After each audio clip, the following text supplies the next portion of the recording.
All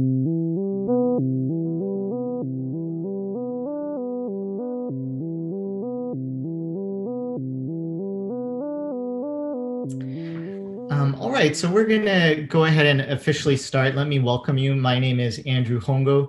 I'm an assistant professor at San Francisco State and in the Department of Broadcast and Electronic Communication Arts. I teach broadcast news and documentary film.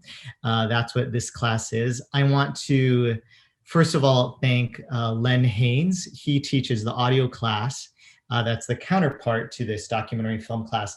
And their teams have been collaborating with our teams to really finesse the audio and to add that extra element. So thank you so much to Len and to all of our students from the audio teams who are here with us. Thank you so much for your collaboration. It's been a really rich and fruitful partnership, and I'm grateful for that. You know, these students have been working on these documentaries all semester long. It has been such a joy to work with them. All of you parents and friends and faculty should be so extremely proud of them. Not only have they produced great work, but they've done it in the midst of a global pandemic. And so my hat goes off to them. And I want to thank you, students, for all of your hard work. Our first film tonight, I'm going to put it in chat right now. It's titled Sunset District.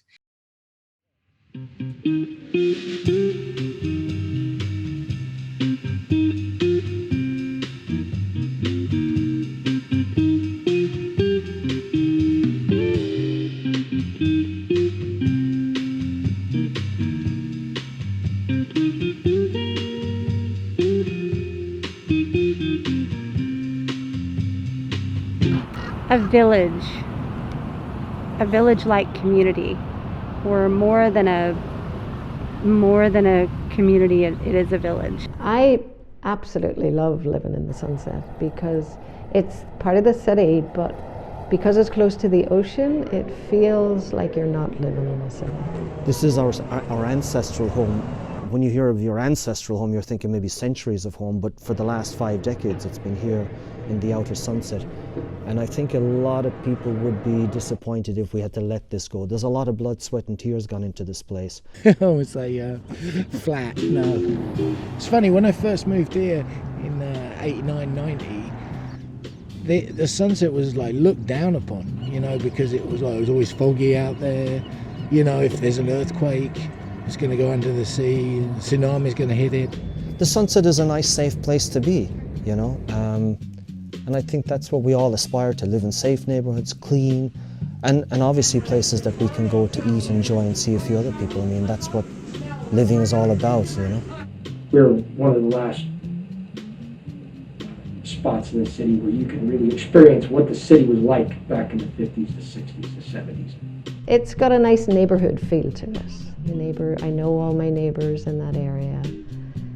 There's beautiful parks. They're all small parks, but beautiful parks to go walk in. And lots of hills to get your exercise in. I think there's a part of us that live here that know that when you're here, it's special and it's looked upon as kind of like of San Francisco. There's a sort of chilled atmosphere out here. It's an evolving, that's the word I'd use to describe it. It's a very special space. People come here because of that. You know, they want to see that. I lived in the Sunset when I first came here, and then I went all around the city and I came back. The Sunset District has always had a reputation of being sleepier side of town, but yet it's not so much sleepy as it is a little mellower than the rest of the city. And I think the beach community vibe lends itself well to that. I don't want to be in the sexy part of the city. I mean, I've never even lived there. I don't know what the difference would be, but I'm proud to be in the Sunset. It's who we are.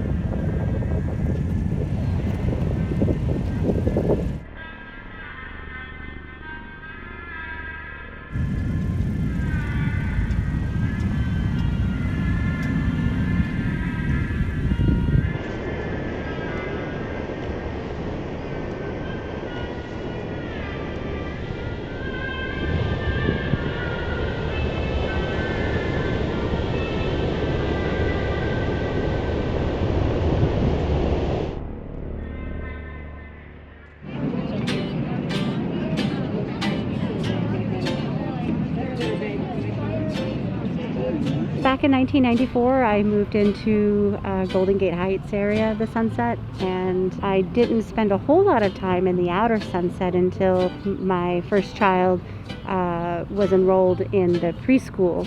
I co-founded the Sunset Mercantile back in 2014 with a friend. I dreamt up the idea of Sunset Mercantile based on conversations I was having with other moms who, once our kids were getting into elementary school, we started daydreaming, so to speak, of what we could be doing with our time outside, like what else, following some of our passions.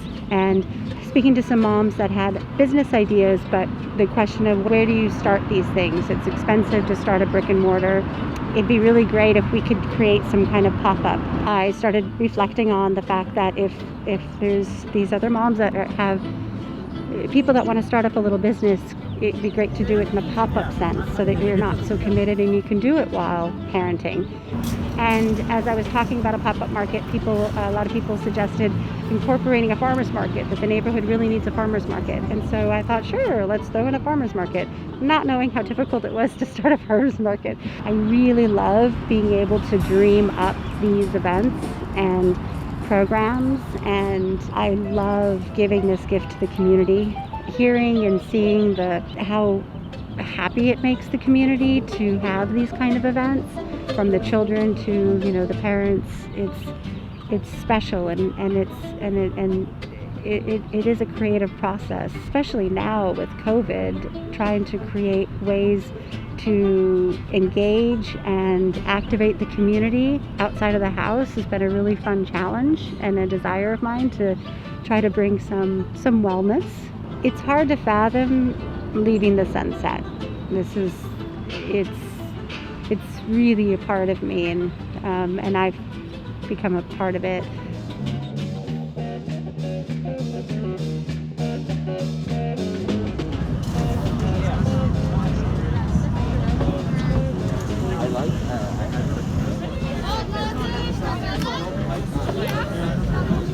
Thanks so much.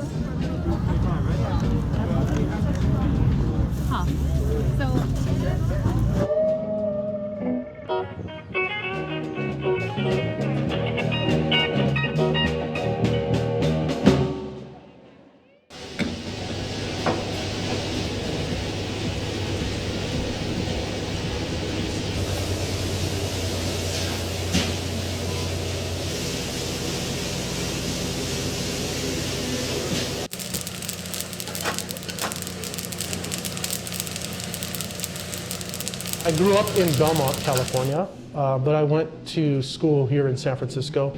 So I kind of grew up in the Sunset practically, just from school and work.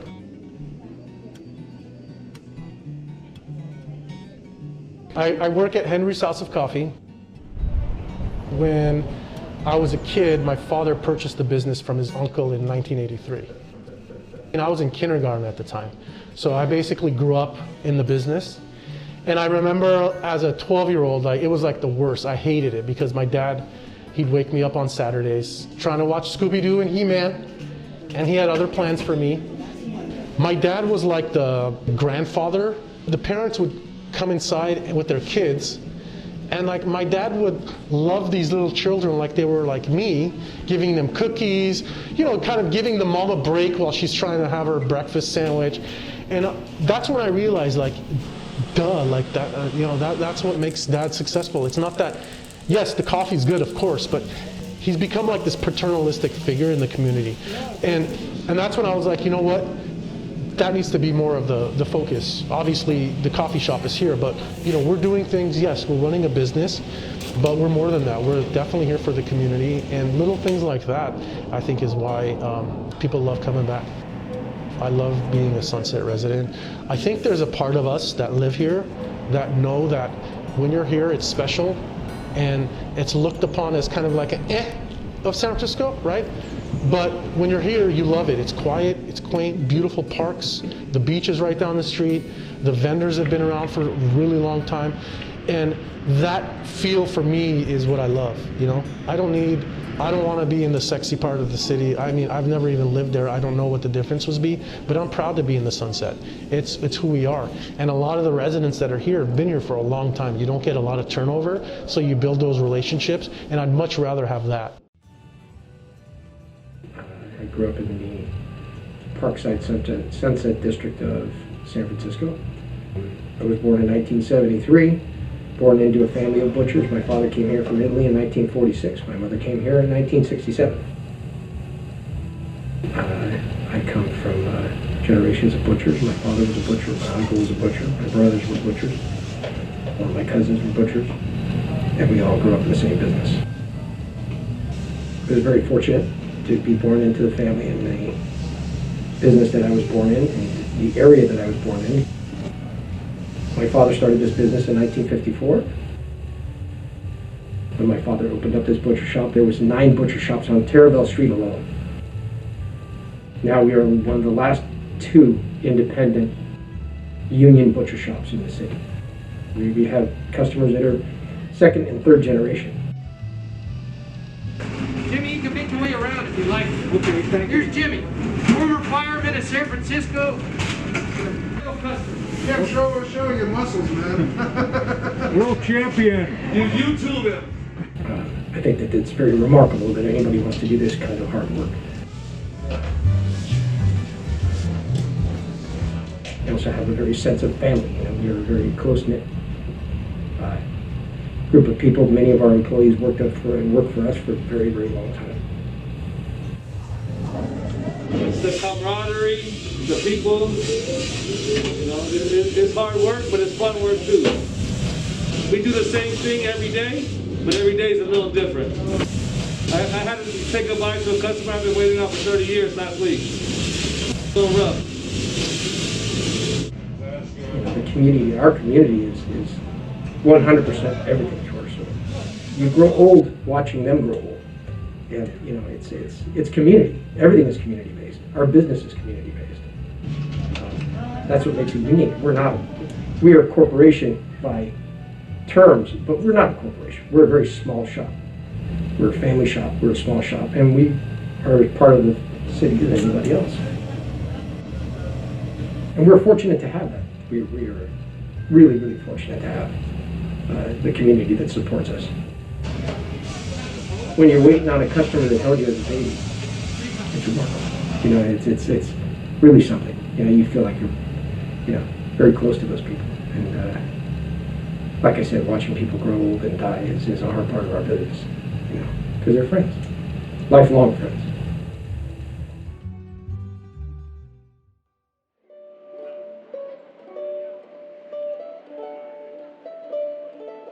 I'm president of the United Irish Cultural Centre.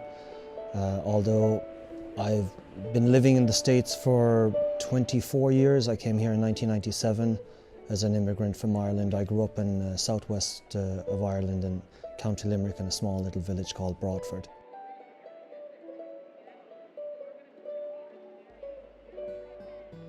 The United Irish Cultural Centre, it's a 501c3 non-profit organisation. Last year I became vice president and this year I became president. Well, the doors of the Irish Centre opened in 1975, and this past 2020 would have been our 45th anniversary, 45 years on 45th Avenue. We had a real, you know, marketing thing about it.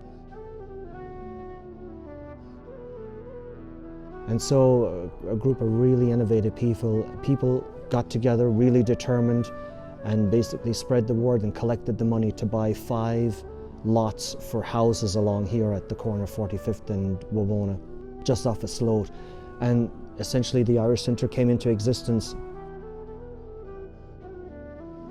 On a typical year, this is home base for the Irish American community for birthday celebrations, memorials, Irish club celebrations, Gaelic Athletic Association, Rebel Cork dinner dance, the Kerry dinner dance. So these are all big events on the social calendar that attract a lot of people here to the centre. Of course, we have the library as well, where we have a lot of connections to the world the global village, so to speak, through the internet. We get sometimes requests because there are some gems in the library here that are not anywhere else in the United States or the world. They're kind of once-off items.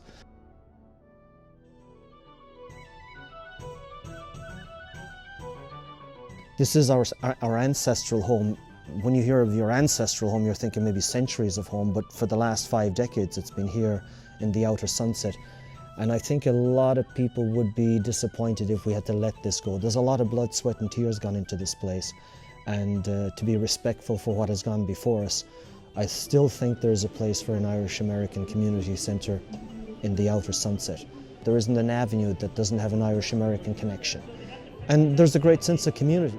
So the sunset is a nice, safe place to be, you know. And I think that's what we all aspire to, live in safe neighbourhoods, clean, and obviously places that we can go to eat, enjoy and see a few other people. I mean, that's what living is all about, you know.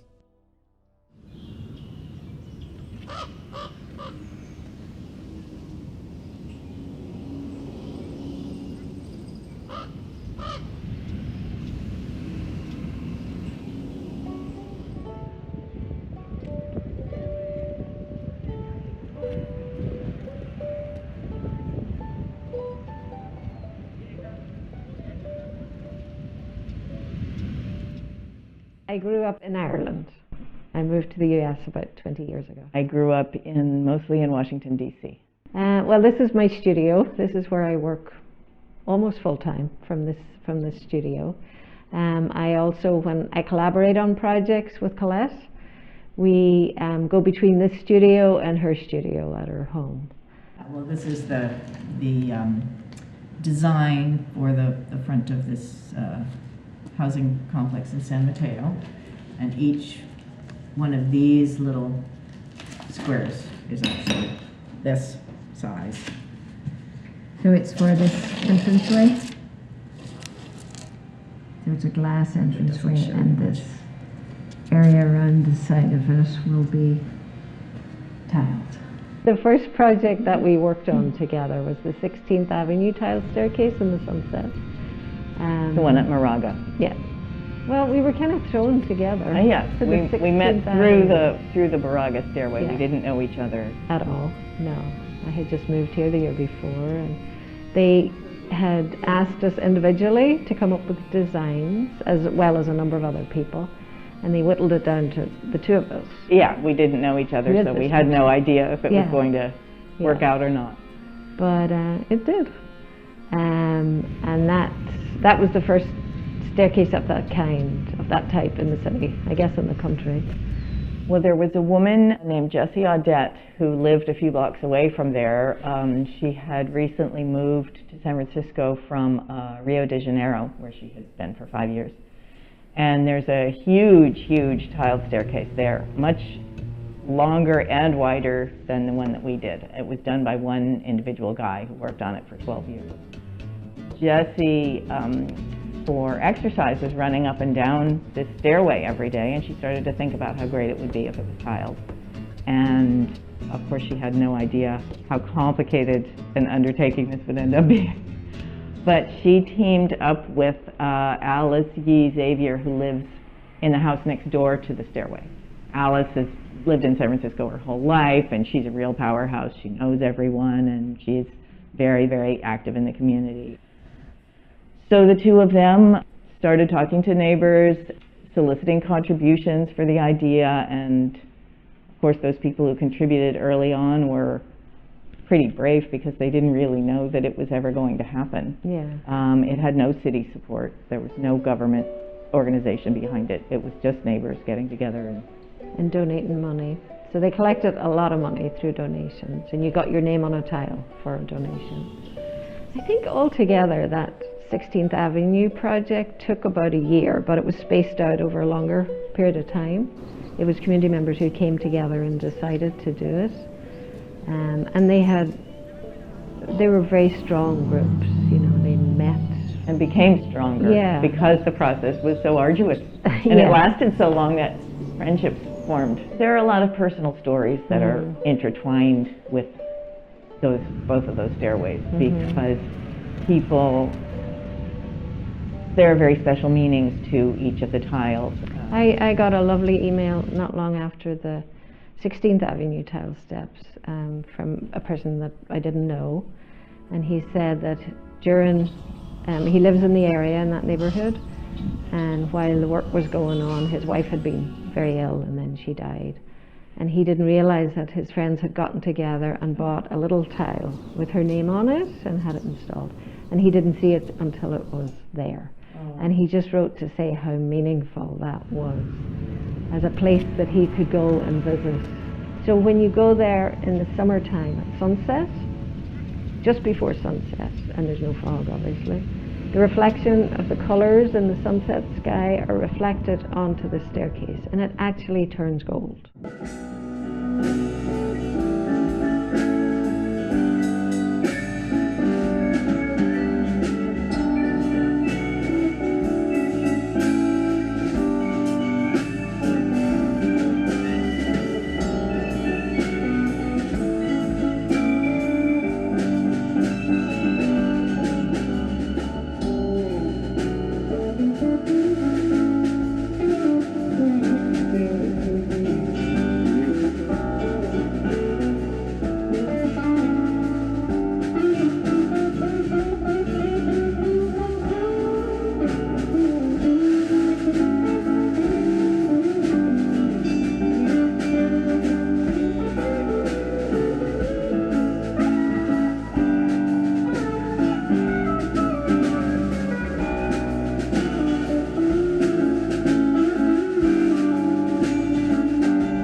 I'd like to invite Hannah, Corbin, Violet, and Nuri to join our panel. And let's give them, I mean, you all, it was breathtaking. Thank you for producing such a poetic, detailed, beautiful portrait of this neighborhood. So I'll turn it over to you for some remarks. And to our audience, please go ahead and put any questions you might have in chat or positive comments for our team.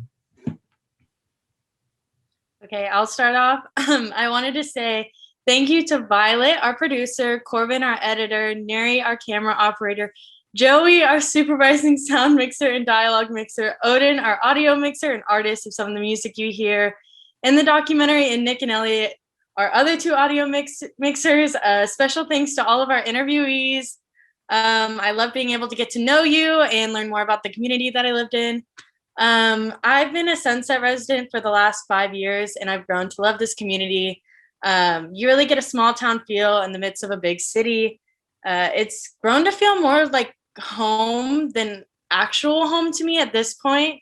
And I wanted to highlight the Sunset because I feel like it kind of gets overlooked.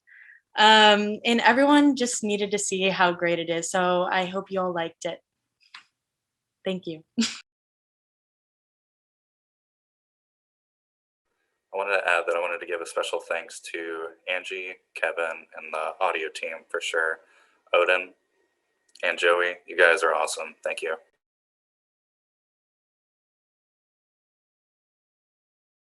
I just wanted to also add thank you to all who participated in this. I know during COVID and the strenuous work, having to do everything online, and people just being able to be okay with being interviewed during a time of social distancing. All your work created this, and we're all in our group are really proud to showcase it. So thank you, everyone. Just a quick one. Just want to say thank you to Ms. Aileen and Colette for participating. Tell us all those wonderful stories about the people who participated with the tile steps. Thank you to everyone who came and decided to watch our beautiful documentary. I hope you guys enjoyed the rest of the doc and the film festival. Thank you, team. We have a question from Sammy Rice. She said it was a fascinating doc, and she asks, how did you choose the interviewees? They were very engaging. I ended up interviewing Prague of Henry's House of Coffee, which is my favorite coffee shop. And so that's why I picked him. And also Liam with the Irish Center. I've always seen the Irish Center near like a couple blocks down from where I lived. So I was just interested in seeing more about what they do for the community. And that's kind of how we decided those. And also just like, once you live in the Sunset, you come to know the people you live around and like this spots you eat at, I guess. I don't know. That's kind of how we did it. And anyone that was willing to help. I mean, there was a couple that we weren't able to include also with like the Ocean Park Motel. Shout out to them for taking time to interview them, but we had to cut for time. But they have a beautiful motel down there by the beach. So just landmarks that we see in the Sunset and just wanted to know more about. That's basically how we chose. So yeah, I don't know if anyone else wants to add anything. Okay, thank you. Unfortunately, that's all the time we have for your group. There are a couple more questions in chat. So if Hannah, Violet, Corbin, or Nora, if you want to answer any of those in chat, please go ahead and do so. But well done. I'm really, really proud of you all. From the Sunset District, we're going to go to a documentary about children of immigrants. My fellow Americans, we are and always will be a nation of immigrants. We were strangers once too. And whether our forebears were strangers who crossed the Atlantic or the Pacific or the Rio Grande, we are here only because this country welcomed them in.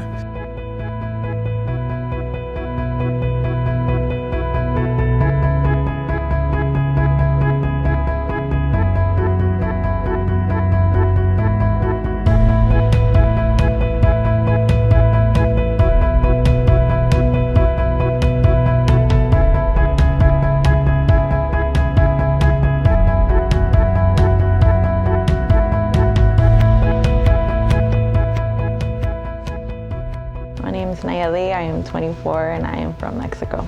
My name is Hassan Shabir. I'm 32 years old. I'm from Johannesburg, South Africa. Domenica Fernanda Martinez Garces, Ecuador. My name is Rachel Morando. I am 28 years old. I am from Berkeley, California now, but originally from Tanzania, East Africa.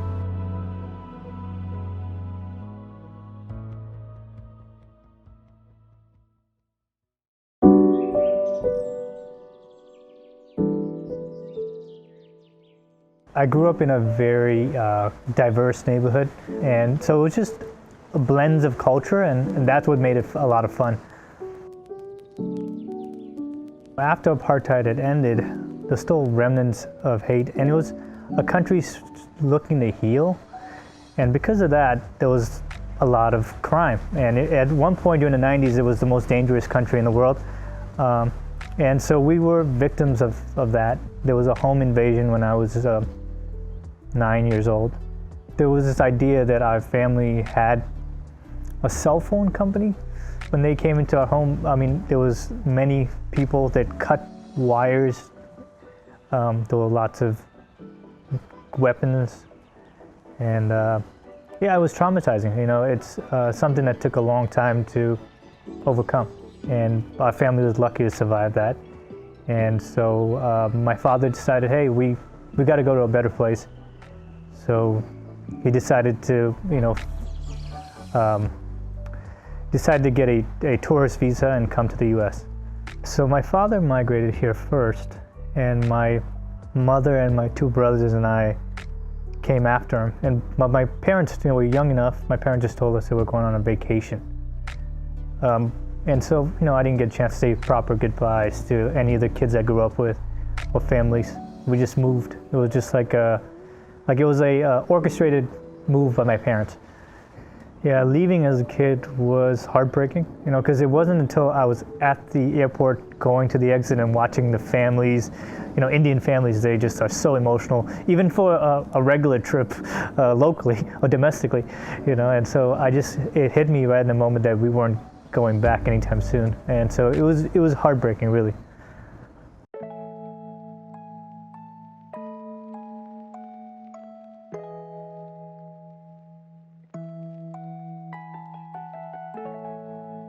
My mom is Juana and my dad is Juan, and they grew up in Mexico and Guanajuato. My parents migrated here with me when I was about a year old, and they crossed the border. When they got to Tijuana, they exchanged me to my uncles and my aunts, and I passed through the border with a cousin's passport. Well, it was kind of exciting at first because it was like you get to go to this new land you've never been before. And since America is always shown a lot in movies and TV, I was pretty hyped about it. But when I actually got here, I realized just how different both countries were. People here are so advanced, it almost made me feel a bit inferior almost. But it was actually pretty fun once I actually got to learn about the country. I came to California at 13 years old. I actually came in a week later, turned 13 years old. The journey was quite interesting, just coming from a different country as an immigrant, learning the culture shock that I experienced a couple years in. When I was 13, I came in actually straight from high school. I was a year ahead. And so that was really a difficult time transitioning as an immigrant who's young, coming of age period, as well as being in a new country, so that was really, really hard to go through. Can't really think of any times that I felt unwelcome, but I remember in elementary school there's sometimes kids my age would always talk about immigrants and people that weren't born here, people that don't speak proper English, and that's something that kind of had bothered me after I found out that I was an immigrant, because at some point I didn't know about it until later on throughout my years I found out. English wasn't really a problem since I already knew it, but what was really a problem was the school and friends, because school was so different here, and all these kids knew all these singers and all these pop stars and stuff, and I was I don't really know about that, so it made it a bit hard to socialize, and I actually wound up becoming more of a loner than my outgoing self that I used to be. Because back then, you had a friend and they went to your house and you played with your dolls, or I don't know, painted your nails with that fake nail polish that always peels off and it's so annoying. But here it's all you meet a person and they're what's your Insta? So it's really, you're not really friends anymore because you only talk about superficial stuff and you don't really get deep, how do you say it? But it's really not, it's they're not really your friends, but you call them your friends. I think we were still looking to get legal status. 9/11 happened. So on top of being Muslim, on top of being an immigrant, it became a very challenging time to find legal status, but also to feel normal. Because, I felt very secondary, because often comments made, being a Muslim. And as a kid, you're also confused about, America's going to war with people that look like you. And you're just well, I'm just very confused by all of it. I believe that as a kid, being Muslim was everything to us. It was our guiding light. It was why we were poor. It was why it rained. It's why there was beautiful skies. And as I got older, I just didn't want that to facilitate my life. I took I treat religion like a salad bar. I like to take all the good parts, and I leave the parts that I feel are unnecessary at the bar. Did I ever feel unwelcomed as an immigrant? I would definitely say some parts of coming here in high school especially. I think high school is quite difficult for a lot of people, and especially for an immigrant. You know, it came to a point where I was having a really hard time fitting in, making friends because of the culture difference, you know, the way I walked, the way I, you know, clothed. It was just different the way I spoke, you know, saying mom versus ma'am, you know, the British school system that we learned back home relative to here was really difficult. I would definitely say, you know, one thing I was teased about was the way I walked. You know, I had my head held high like this, right, like a queen.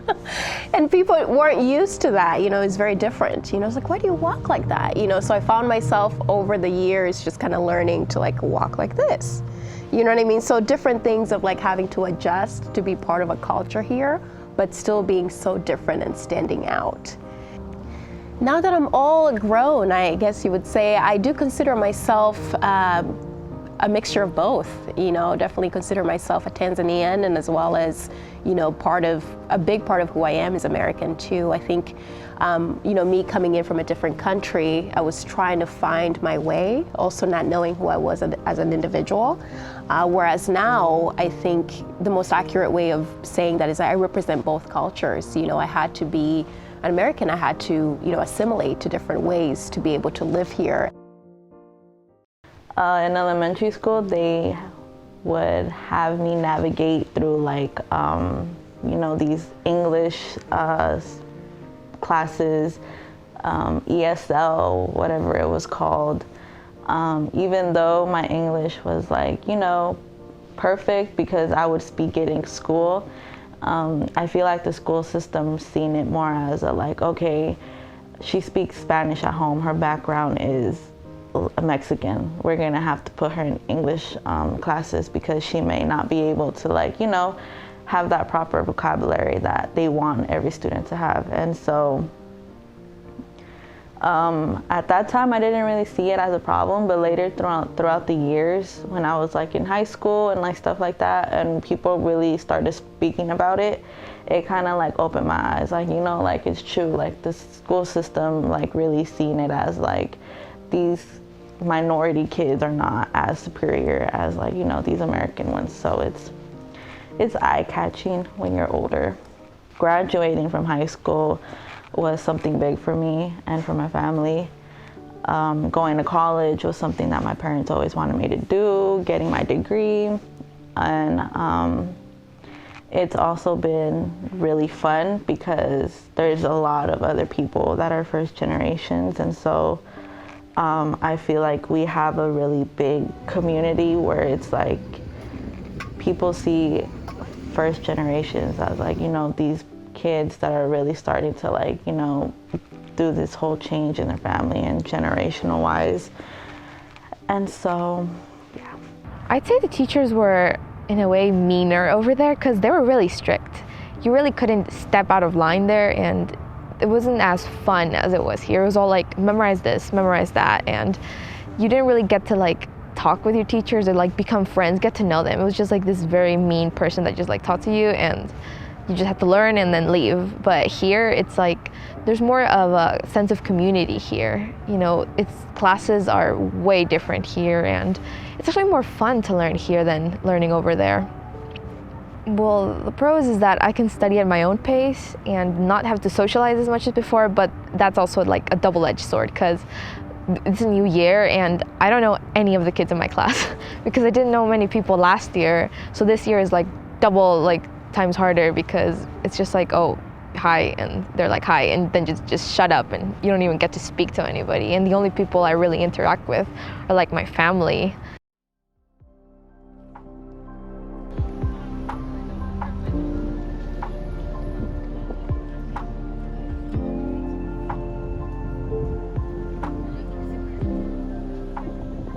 My life changed after I got DACA by getting my permit for driving, getting my social, getting my employment, authorization, and it kind of, I see it more as a like a, how do I say it, like the steps to take of being like an American, you know? Like there's some people that are using fake socials and like, you know, driving illegally, and it's like, for me, I kind of like, yeah, I'm an immigrant, but at the same time, I have all these documents that I need to be, you know, legal to do all the things I'm doing. So I kind of like changed my life in that perspective.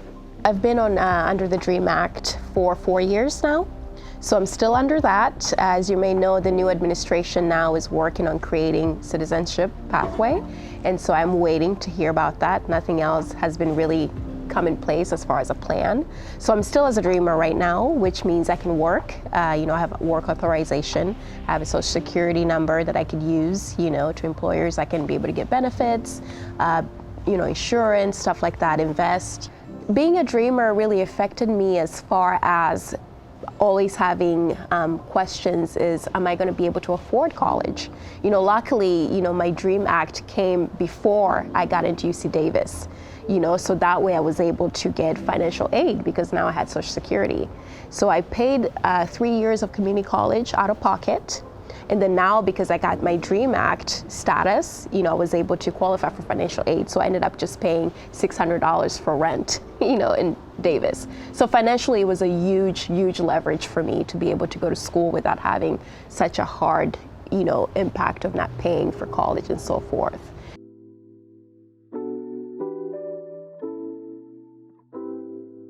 So we came on tourist visa and we overstayed our visa because the plan was, once we're here, we were gonna find attorneys that could give us a path, because we were clearly in danger in South Africa and it wasn't safe. But according to asylum laws, it's not a war zone.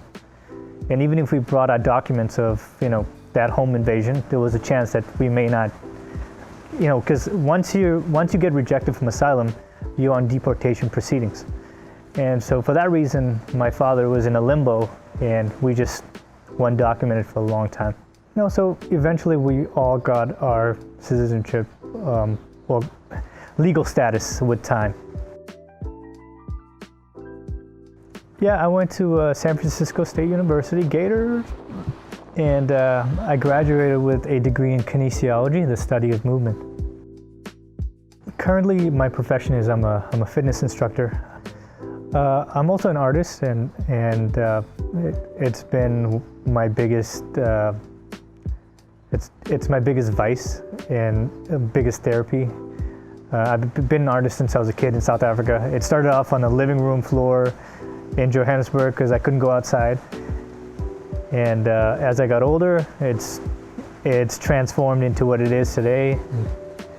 And now I have a pretty big portfolio of work.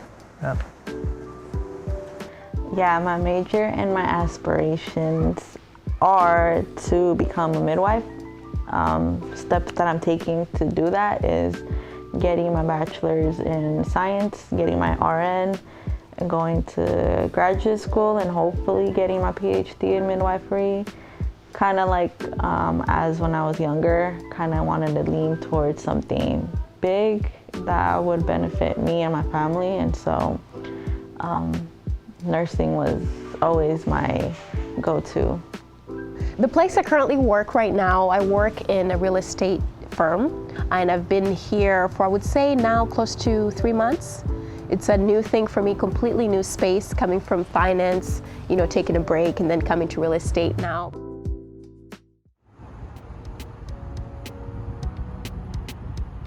I definitely feel children of immigrants face a lot of work challenges, and I would definitely say a lot of it is pressure. You know, pressure as far as where you come from. You know, pressure of, one thing I was communicating with one of my friends was imposter syndrome, you know, which is very prevalent in minority groups of people, especially in children of immigrants. You know, you're coming to a new setting, you know, people who don't look like you are sort of the head of these organizations. And so constant pressure of like, am I great for this job, you know? A lot of pressure of, okay, I'm here representing people who look like me. You know, what do people think of me being the only person representing people who look like me? So, you know, pressure just performance. You know, you have to show up twice as much. I mean, whether we talk about it or not, you just have to, you know, because you're constantly thinking this position can be uprooted from me anytime, you know, and so it's a great thing as far as your mindset. You know, you're always constantly feeling like, you know, I have to perform, I have to do it, I have to do it, which has great negatives, you know, and huge positives too at the same time. You're always on your toe. You always have to do twice as hard, always have to be over prepared because you don't know when the next question is going to come, you know. But as far as negative, it's you're always doubting yourself, and it's a constant battle. It's a constant battle, you know, that I find honestly that I'm still working through every day. I believe that children of immigrants and immigrants in general are at a disadvantage, mostly because society, the odds are stacked against them. There's this whole narrative that, you know, they're taking American jobs. Meanwhile, even legal immigrants have a lot of trouble, you know, maintaining. They have to perform in order to remain in the country, keep their visas going. So all around, I think the odds are against immigrants. I think we need to look at people less so as an entity, whether they're immigrants or a certain race, and look at them as humans. And you know, you can't judge a book by its cover, but I think, you know, humans should all be treated equally. I feel like people should know that immigrants come here for a better life, a better status, opportunity to build something within themselves and for their family. Even though there's some people that really don't take advantage of it, I feel like immigrants really see it as a step to being happy and being able to live life. I know some American citizens that are like, really don't take advantage of the things that they have. And so it really is unfortunate enough for them to not see it how immigrants see it. Like whenever I would see somebody not getting a job or like, you know, putting a step forward and going to school and like getting all these degrees, even though they have the ability to do it, they have the status, it sucks because sometimes those immigrants that really want to have it don't have it. My message to others, children of immigrant in the workforce, you know, how they can strive for success, is just always having a spirit of excellence. You know, I always say, this is one thing too I mentioned in my team, like the universe will never shortchange you. God will never shortchange you. You get whatever you put in. You might put in twice as much, you will get it no matter what. So if you strive to do more, you will always get more. You will always earn more. But one thing I would like to emphasize on is the narrative. You know, being a children of immigrant or child of immigrant, in my way of thinking it, is, you know, you have endless opportunity. You always think you have endless opportunity. But what separates you from endless opportunity and where you're at is mindset. You know, so narrative is a big thing, owning your narrative, you know, and not living too much in your narrative, but thinking, okay, I grew up in poverty, I'm here, half of my family's not here with me, I'm pretty much alone, you know, how can I survive, you know, moving forward? So taking that and really accepting that narrative and using it to fuel you, you know, because otherwise we have so much pain that we come from, we've seen so much pain, but that pain can debilitate you, whereas empower you. So you always have to choose to feel empowered.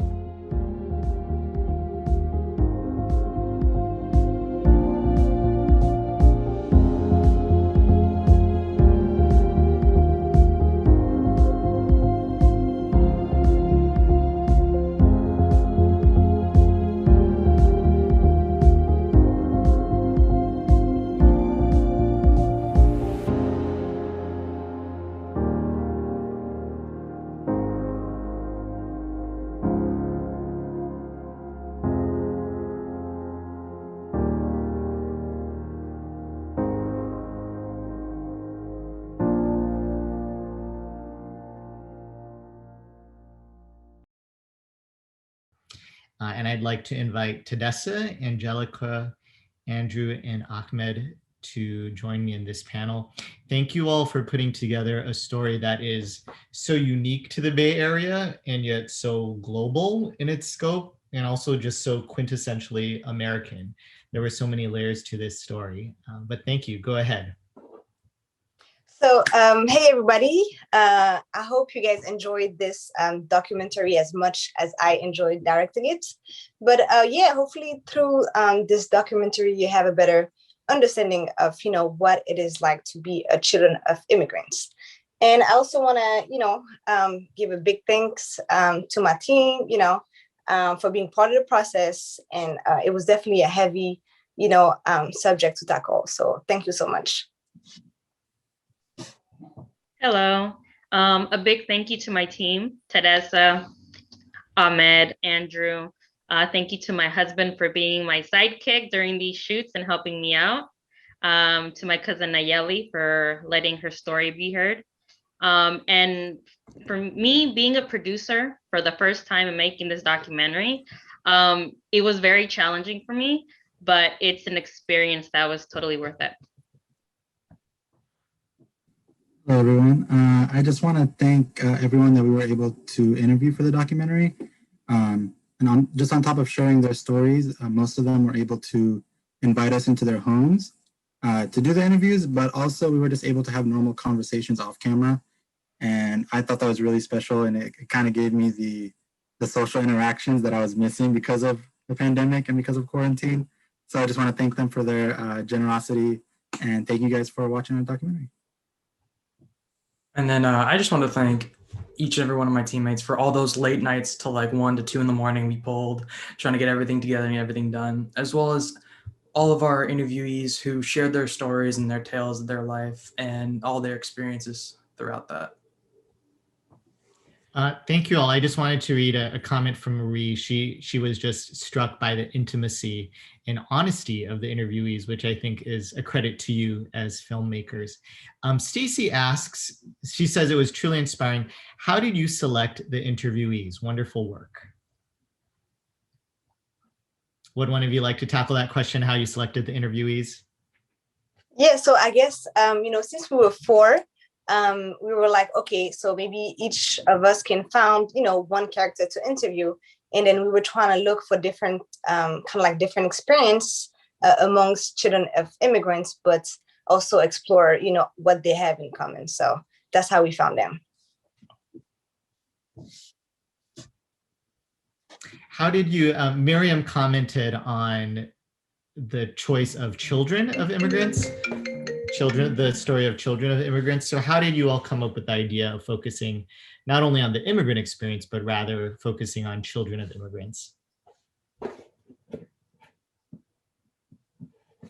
guess I'll go. So basically, I am myself a children of immigrants, and I believe we have a lot of documentaries out there about immigrants, but not necessarily about the perspective of the children of immigrants. So, that's why I was like, it would be nice if we could do, a documentary that kind of explore the perspective from a children of immigrant this time. So yes. Awesome. Thank you for sharing that, Teresa. Thank you, Ahmed, Andrew, and Angelica. Wonderful job. Really appreciate it. Maybe one of you can answer Sammy's question in chat at another time. I'm going to put the next link in here. This is the documentary Saving Ourselves.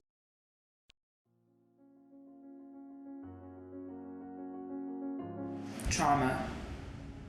The response to a deeply distressing or disturbing event that affects one's mental or physical being. Trauma can come in so many different forms. It can make you feel frozen in past events of being broken, shut down, or forced into vulnerability. Our struggle is a consequence of a horror that was inflicted onto us. No trauma is too small to matter or too large to overcome. Trauma can come in 3 different types: acute, chronic, and complex. These are our stories to healing.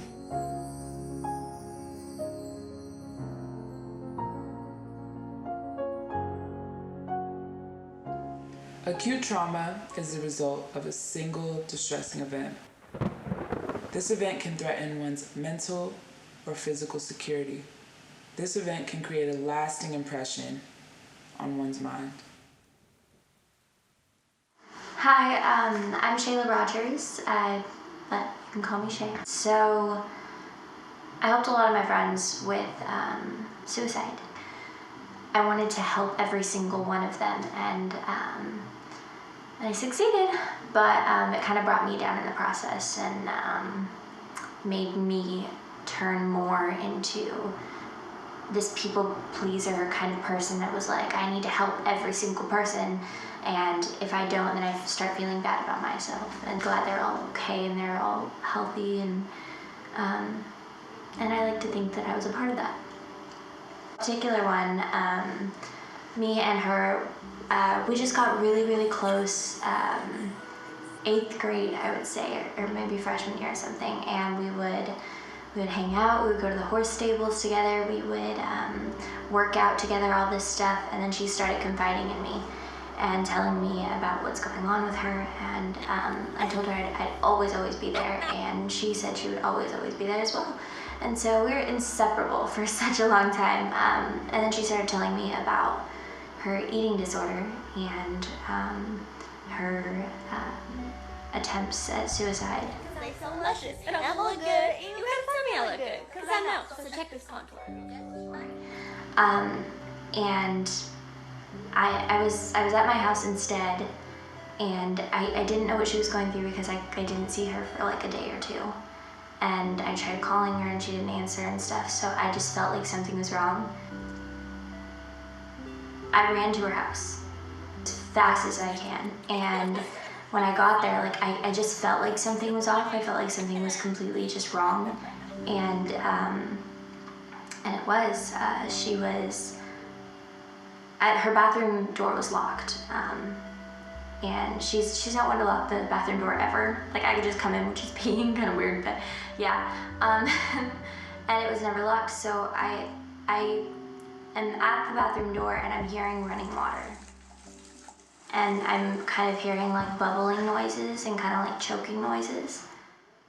And I took the nearest, like I took this little post thingy that she like puts by her door. It's like a doorstop, but it's really heavy, and I broke her door down with it because I knew something was up. She was laying in her bathtub with bricks on her chest, and she was trying to drown herself. And I took them off, and I pulled her out of the bathtub with all my strength, and I saved her. Not all trauma is single occurring. Some trauma can reoccur daily. Chronic trauma happens when a person is exposed to multiple and prolonged traumatic events over an extended period of time. It can result from exposure to extreme situations, which can lead to a constant state of grief. My name is Teresa Ann Wright Baker. I was named after a 1955 movie star, and her name was Teresa Ann Wright, which was my maiden name. I had a miscarriage about a year before I had Will, or got pregnant with him. I was already like 2 months pregnant. I never threw up. I was happy. Everything went great. I have to say that I was a really good mom to my kids. I did a lot for them. And in Will's case, my deceased son, I did too much for him. I basically crippled him so that he didn't know what it was like to succeed on his own or to do something on his own, because I was always protecting him. When a loved one has a substance abuse disorder, it is really natural for families to want to fix the problem in any way they may know how. Sometimes it is difficult to know the difference between helping and enabling. I think when Will died, that probably was a few months there. I just wanted to be with him. But I knew that was stupid. I've always told my kids and my friends, suicide is a long-term resolution to a short-term problem. So, you know, don't ever hurt yourself. Hi, my name is Oscar Herrera. I am a first-generation Latino graduate. Oh, well, my childhood consisted of, it started off having two parents around. My dad migrated to the U.S., my mom stayed in Mexico, so I stayed with my mom for part of it. And then we migrated to the U.S., lived I wouldn't complain about the life I lived as a young kid. It was until, things started to change slowly. So we started moving a lot, living in different states, different cities. And that could, that ranged from like a couple of weeks to a couple of months, and then maybe staying there for 1 year or 2 years. So it was always on the move. I always felt kind of sad because I never was able to have like a steady childhood friend. That was like something I really wanted to have. I remember just being home alone a lot, with my siblings, and always like, just being around my brother, watching cartoons, going out to play in the park. But I don't really recall too much of like seeing my father around. Oh, it got way tougher, after my parents split. I meant moving to a new city, just living with, my mom and my siblings. Constant fights between my mom and dad about, us, basically, where we're gonna live, finding somewhere to live, living in a car for a bit. So it was a hard moment, and like during that time, you didn't want to do anything, you just wanted to get away from those issues, I believe I was 13 or 14 when he was deported. The feelings I was going through was mixed emotions, because I was like, I never really got to be around him so much, so it was like, the emptiness is already there. Because childhood abuse and trauma can change brain structure, the maltreatment can affect the way children behave and function. The pain will also last long after the bruises and wounds have been healed. It took a toll a little bit, but there wasn't much I could do in my hands to change it.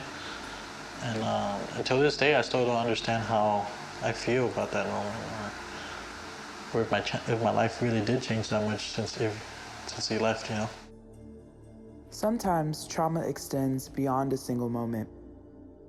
Complex trauma is a result of exposure to multiple traumatic events over the years.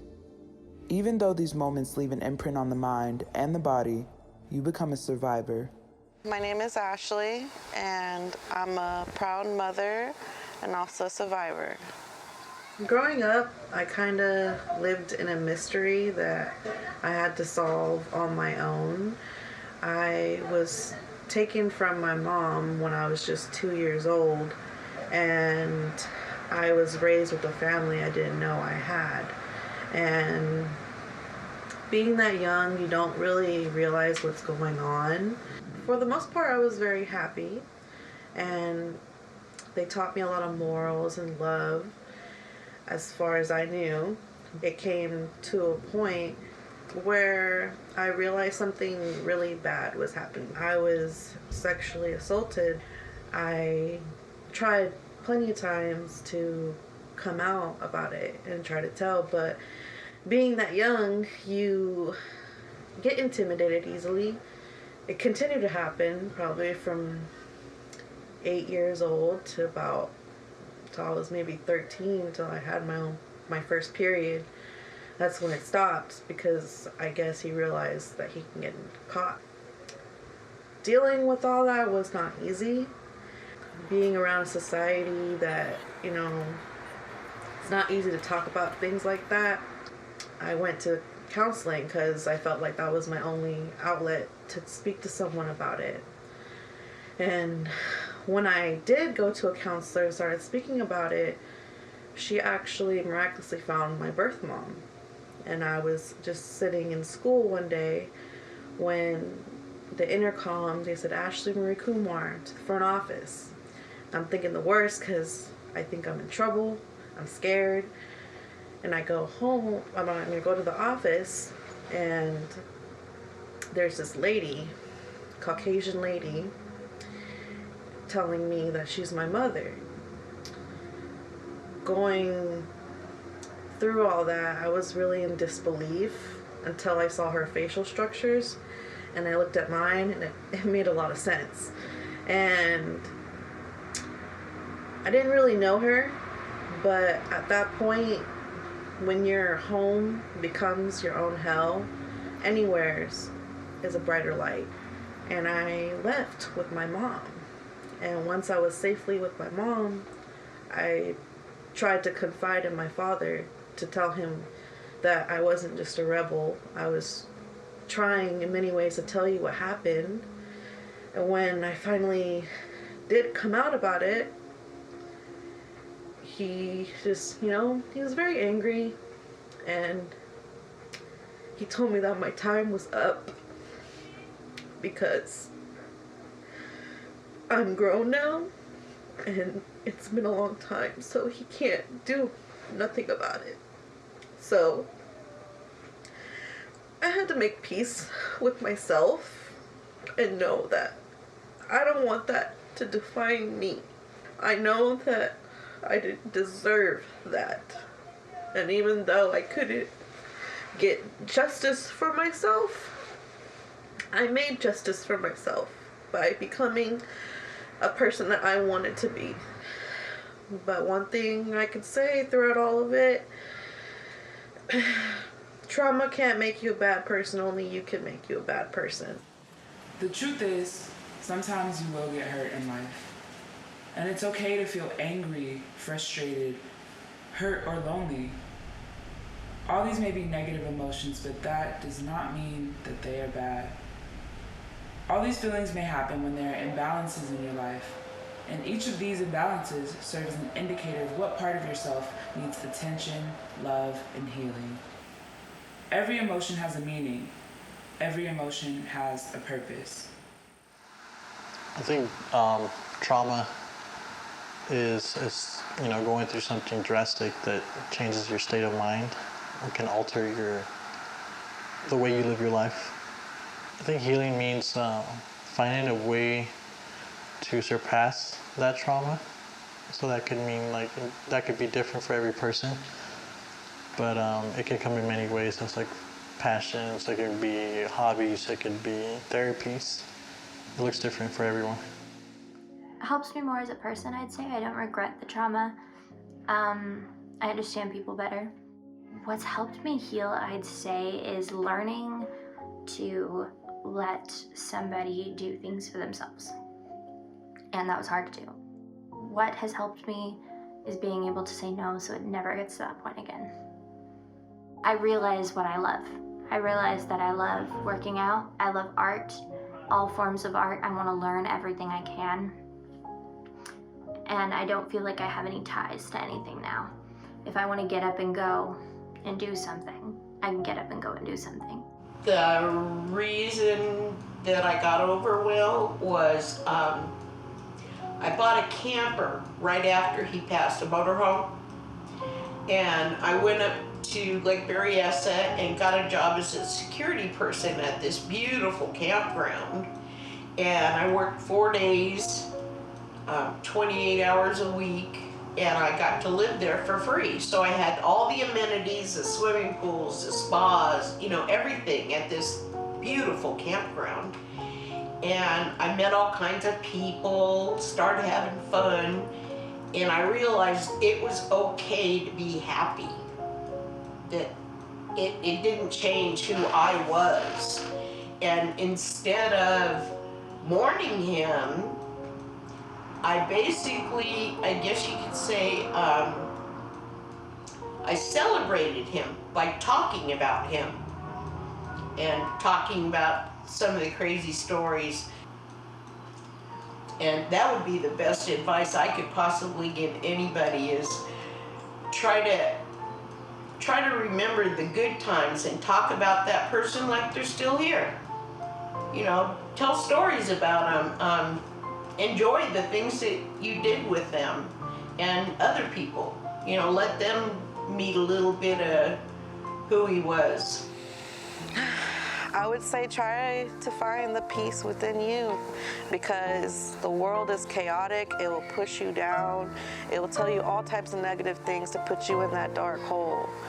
But even if you're in a dark hole, Even if you follow that glimmer of light, you will find your freedom. Don't focus on the negative, because oftentimes people will make you feel degraded, ashamed, put you down to where they want to quiet your voice. Don't allow them to quiet your voice. Even if it takes you some time, that's okay. Even if you feel like it's too late, speak up. It is never too late to heal, even as an adult. Even though I ran away when I was 15, I have lived a sheltered life like a caged bird, and I went from a caged bird that just someone left the door open and I flew. Now there's all these winds and hurdles and rains, and you just gotta keep flying, mama, because even in the worst time and the worst possibility, you will find what's meant for you. It can be really difficult, triggering, and emotionally draining to recognize and acknowledge your trauma. If you or someone you know is dealing with suicidal thoughts, you can call the National Suicide Prevention Lifeline at 800-273-8255. There are many resources and groups who want to help. Remember that you deserve to be alive, that your life matters, and that this too shall pass. We wish you all a safe and happy healing.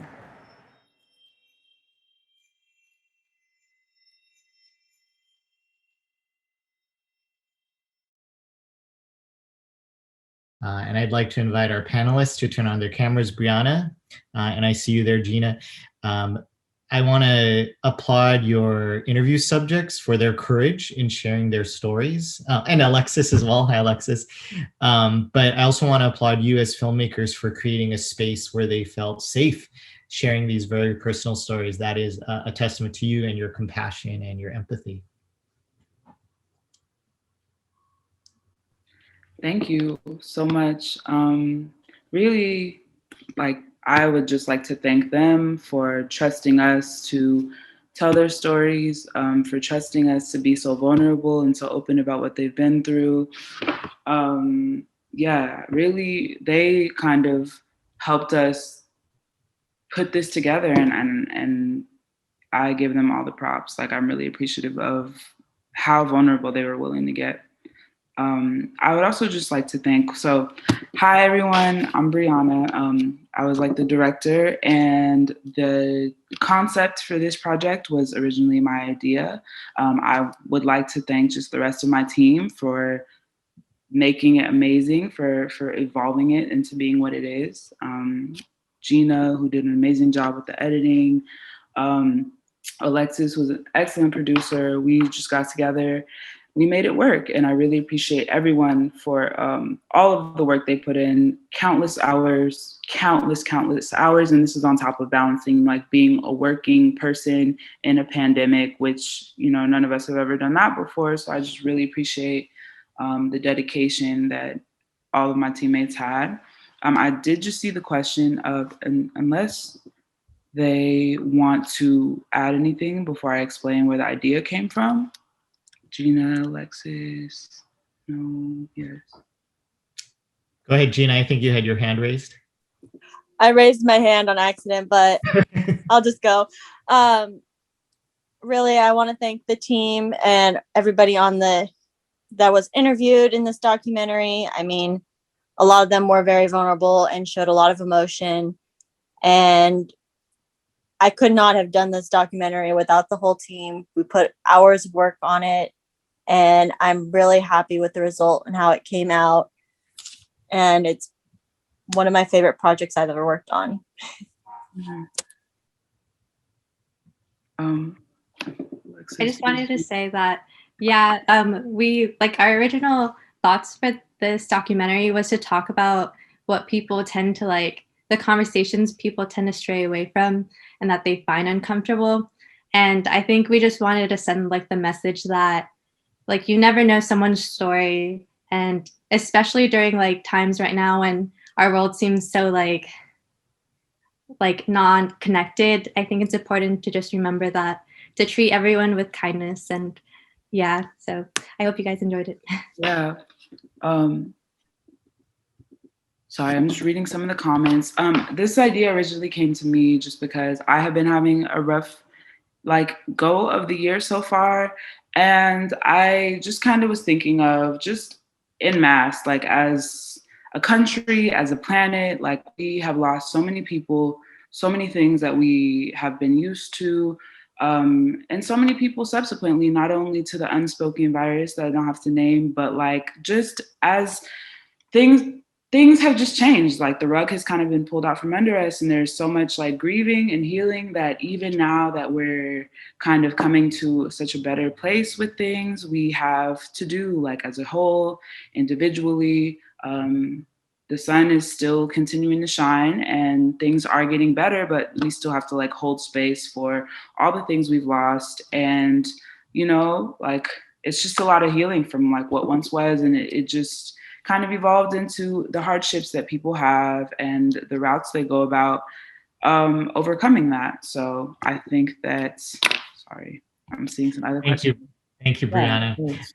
There are a couple other questions popping up in chat, but that's all the time we have for now. So you can that's all good. Thank you, everyone. Thank you all for your labor of love in this piece. Well done. All right, our next documentary is titled Spectrum of Spirituality.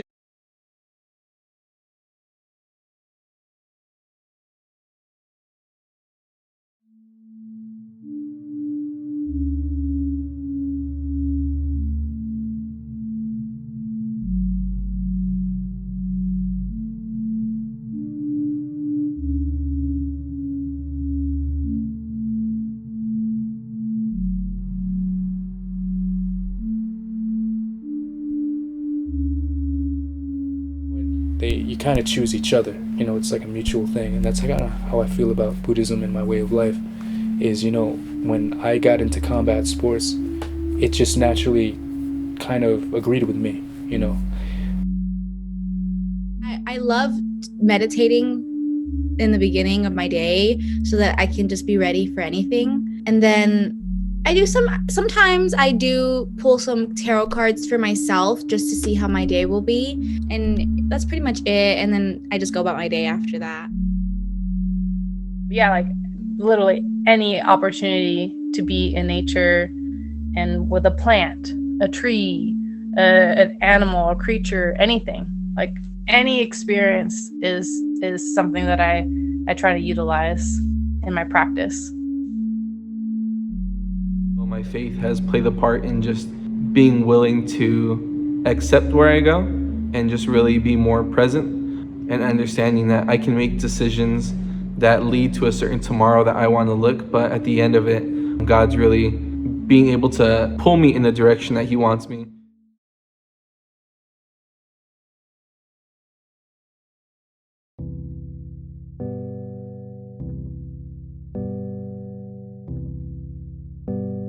My name's Matthew Escoda. I'm 23 years old. Plant in soil that is good because it is you. God, we thank you that we know, no matter the size of the seed, that you can do something amazing with it. So God, have us open our hearts. My junior year of high school is when things just weren't going so well, kind of in and out of like a depression. So 2014, I was in a spot just in my room on my bed thinking like, you know what, I think tonight's the night where I just pull myself out of this equation called life. I planned on hanging myself in my garage. I was at the edge of my bed crying, and then next thing I know, I woke up. So first of all, I wake up thinking, oh my gosh, that was probably the worst dream I've ever had in my life. And then I look down and I see I'm in the same clothes. So I'm like, oh, that wasn't a dream. That was a real situation. It just felt like a huge adrenaline rush. And next thing I know, I was out. So went to a hospital, was there for a week. Everything felt good. But then it would build up into a couple more months where it was just this feeling coming back again. And I was like, I don't want to deal with this. I'm so scared.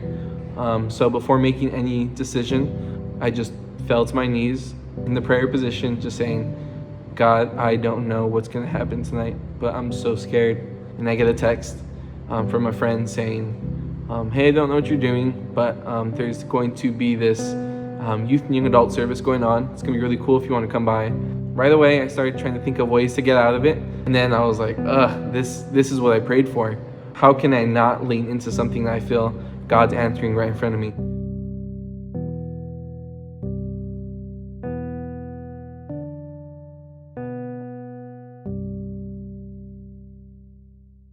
I'm going to be honest with you, you are. This person does want to spend a lot of time with you. They genuinely like you. They want to commit. And I see a lot of happiness in this relationship, a lot of growth as well. So, Alexandra Carmona, I'm 21 years old. Like August 2019, my cat passed away and she had cancer, so I had to put her down. So when she died, I was just like really sad and like lost. Her bed was there, but she wasn't there, and her food was there, but like she wasn't there. So it was like, I have to throw all this away. Like, I'm not gonna use this anymore. So I don't know what it was, but I just started like feeling like I needed to kind of cope in a different way, because the way that I was coping was very like pushing myself away from everybody, and it wasn't okay. So I learned to cope a different way, which was to like find myself. So I started meditating, and then I started watching tarot card readings on YouTube, and I was like, wait, this is like really cool. And then I bought myself a tarot deck, and then it just like kind of clicked. Like it all made sense. Like the meanings, like I kind of knew what the meanings were for all the cards without really searching them up. It was like more intuition kind of thing. Yeah, so it all happened after she passed. I like to think that it was like her gift to me.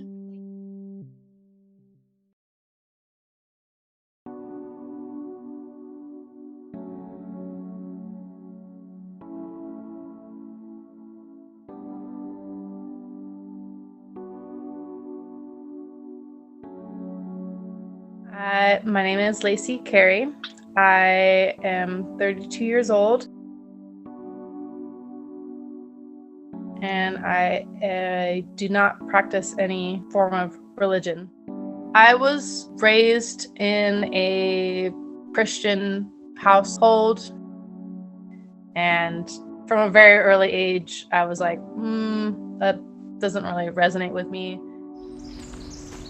If I believe in anything, or if I, do anything at all, it's nature, and I, kind of exist within the realm of nature and the laws of nature, and I, just utilize that within itself as far as what I believe in. And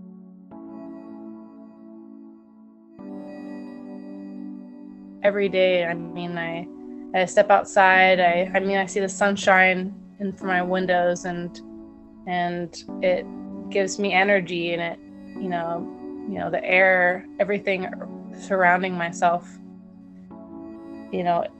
gives me life, and I show gratitude, and I am able to basically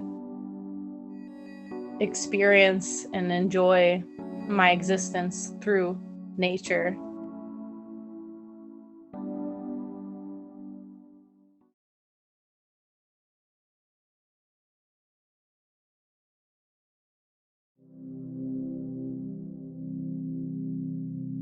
So hi, my name is Wolf Young, and I was born and raised here in the Bay Area, San Francisco. I'm 30 years old, and I'm a thriving martial artist, looking to make it as a pro fighter and possibly a coach in the future. I would love to teach martial arts.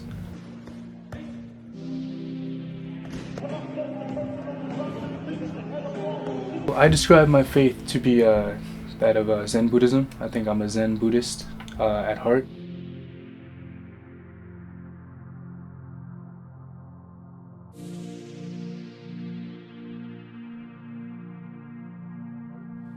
I don't have like your typical upbringing within Buddhism, right?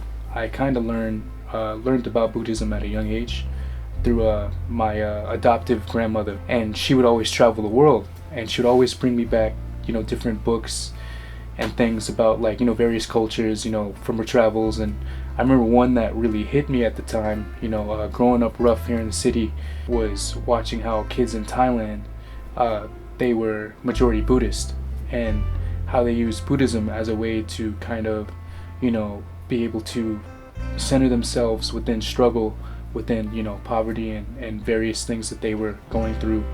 and it really struck a chord with me more so than, Catholicism or any, form of religion that, we have here in the West. And I read about meditation, specifically later on about Zen Buddhism, and the concept of meditation, being able to like free yourself of, certain emotions and just to kind of look at things perspectively and to kind of just relax and to kind of just game plan in a different way and to let your body and mind reset, to become as one and to just really look at things that way. That's kind of how I got my start in Buddhism. I think there's lots of misconceptions when it comes to the idea of religion.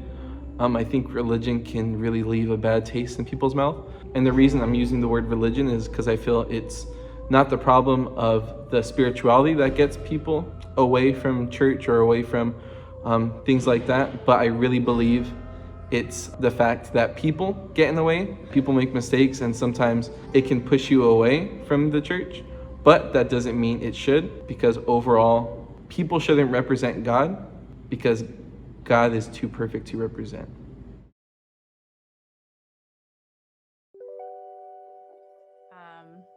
Definitely from my tattoos and in the way I present myself physically, usually older generations have issues or kind of are just more ignorant or, just kind of confused, and, they'll make comments, and I kind of enjoy it, honestly. Like I enjoy the challenging elements that it provides. It allows me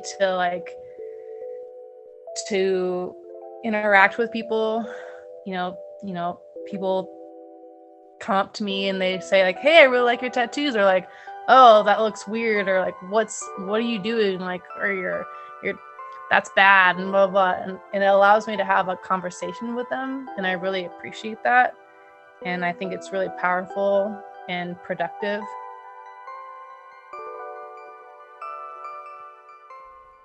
The biggest misconception is like people telling me that like I'm talking to the devil when I'm doing my readings, or I've had a lot of like on my comments on TikTok, they tell me like, I'm gonna pray for you. I feel like people see it as like a cult. It's not like that at all. Like, I'm still me, like I still have a personality. I'm not like being controlled or anything. It's just now I just like to read cards. That's the only difference, you know what I mean? So yeah, that's the biggest misconception, definitely, that I'm like gonna go to hell.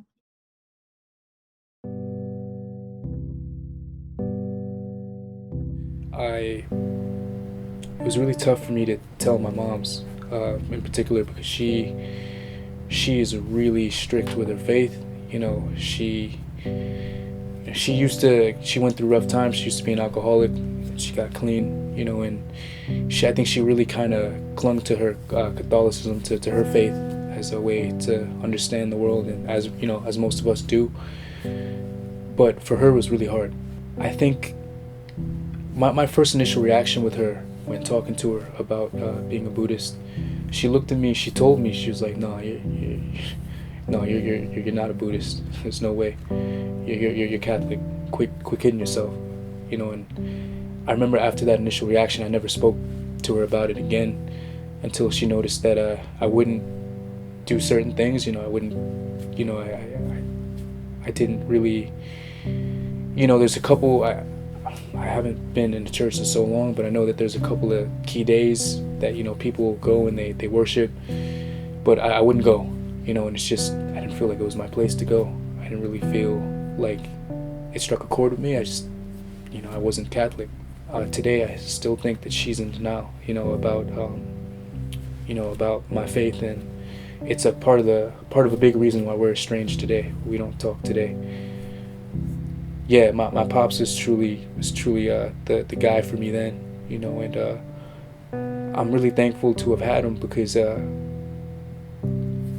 really, he was really, I'm super sorry. He was really there for me. He didn't care that I wasn't Catholic. When I came out that, hey man, I'm Buddhist, he was like, man, listen, you could be whatever. I love you the same, as long as you're not doing ignorant dumb shit on the streets. And yeah, my pops was the man for sure throughout all that, and that guy's my hero, you know. So, pops, if you're hearing this, I love you. I love you. You're the man.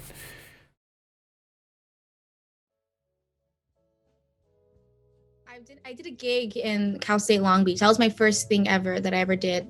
They like asked me to do tarot readings for their festival, and so I did in-person readings for like everyone who was there. They just like got in line and got a reading from me. And yeah, after that I did start doing in person, and then the COVID happened. So connecting wise, like I'm able to connect with people through email or online. I could do readings for them through that, like that as well. It's not really hard for me. Yeah, I think the majority of people I do readings for would be older, like 40 to 30-year-olds. Like they're having like those midlife crises, and they tell me like, I think I might have to get a divorce. So a lot of older people come to me and they tell me like they feel lost. One of my biggest muse is decay. I really appreciate death and like just the whole process of, like the aspect of like dying and then the rebirth. In a lot of physical, like the visual art that I make, that I take from trash or from decaying things or things that are being transmuted in some way. Like transmutation is really inspiring and influential to me in my visual art. I mean, in my sonic art too. Like I make music and stuff.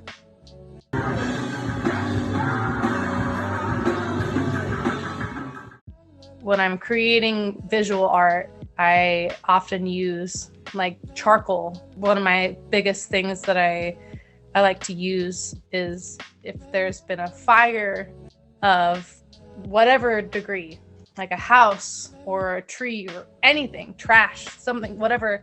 If there's like a charcoal from it, I like to gather charcoal and I use that charcoal as a medium to make art, and it's really empowering. I've personally burned things to use for that, and that's been really cool. I've had things of mine burned down, like a house burned down, and I have charcoal from that house, and like that's art that I use. And like it's like any element of decay that I find along my way, I really like to reuse things. I think that's a really big aspect of what I'm trying to do in what I'm trying to create, like to reuse, to transmute, to recreate something from what it was and turning it into something else. In karate, we would always take a moment to sit Hanza, which is you sit down in like a kind of a rested position on your knees, and they would kind of say makso, and you would focus on your breathing. You just take a moment to kind of like reflect and to just kind of like take in what you're about to do, right? You're about to engage in this rigorous activity. It's about to be very hard on your body, but you're just emptying out all the stress that walked in those doors with you, and you're just emptying all that out. You're just freeing your mind of all that, and you're kind of inviting the sense of like, hardship or training, in, right? You're saying this is what I'm about to do, and you rid yourself of all that. Then you have tough training, and then after your tough training, you do the same, which is you let the training from the day kind of rinse out. And me and my self-meditation, when I wake up every morning, I usually take a minute to like just reflect upon the previous day and to ask myself, am I ready today? What can I do to better myself today? And I take a moment, I sit, I breathe, and in my breathing, I realize that this life that I'm given has purpose. In its purpose, I strengthen myself and I strengthen others, and I continue to show compassion.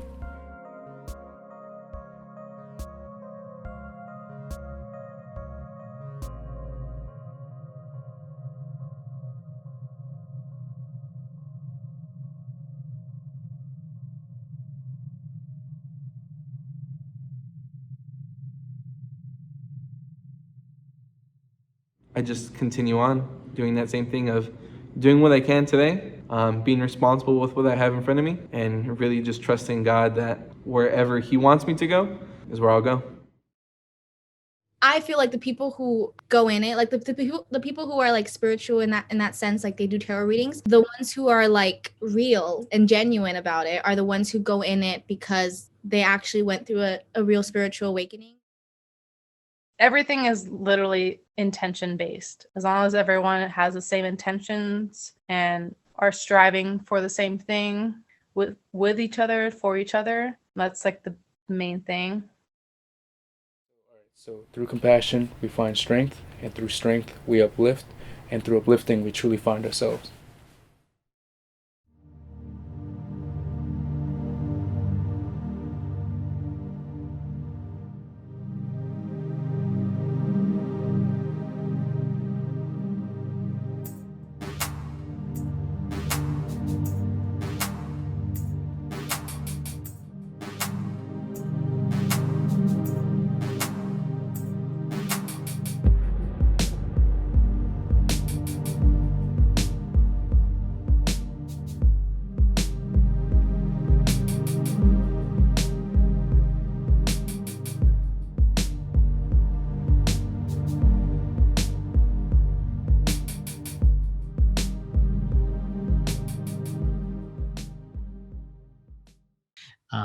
To Brian and your team, I just love how this documentary unfolds so organically. And I think millennial spirituality is not something we hear a lot about, but this deep dive, you just showed us so many layers to those various spiritual expressions. So thank you and congratulations.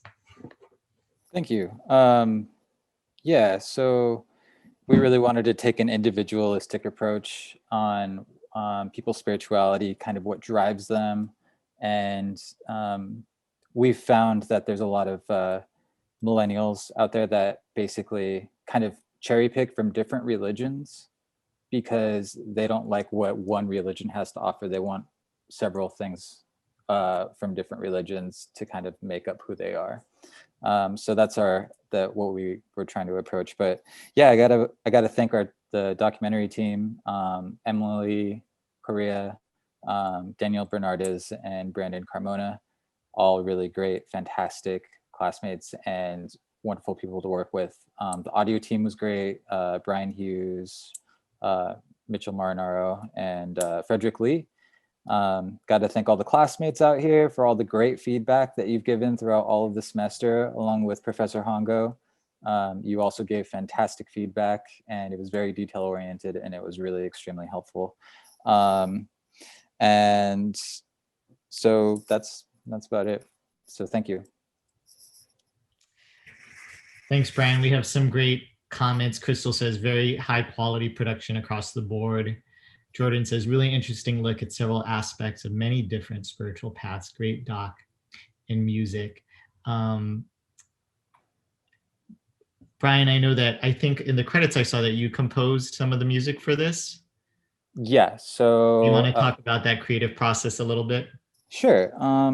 We originally were just going to go with like a Creative Commons thing, but last minute we pivoted, and so I started writing music for it and doing sound design and Foley and just little things. And then Mitchell, the director of the audio team, came in and he took on half of the soundtrack work as well. So you hear music from him and I in this, and I think it's really strong because him and I have a very similar aesthetic for like our chord progressions. So it really helped to have original music in there, and all original footage and drone footage and everything like that. So it was pretty fun. Yeah, the score as a whole was very coherent. I wouldn't have known it was two different composers. Yeah. Great collaboration. All right, thank you, Brian. Congratulations to your team. Really well done. Our last documentary tonight is a really fun one.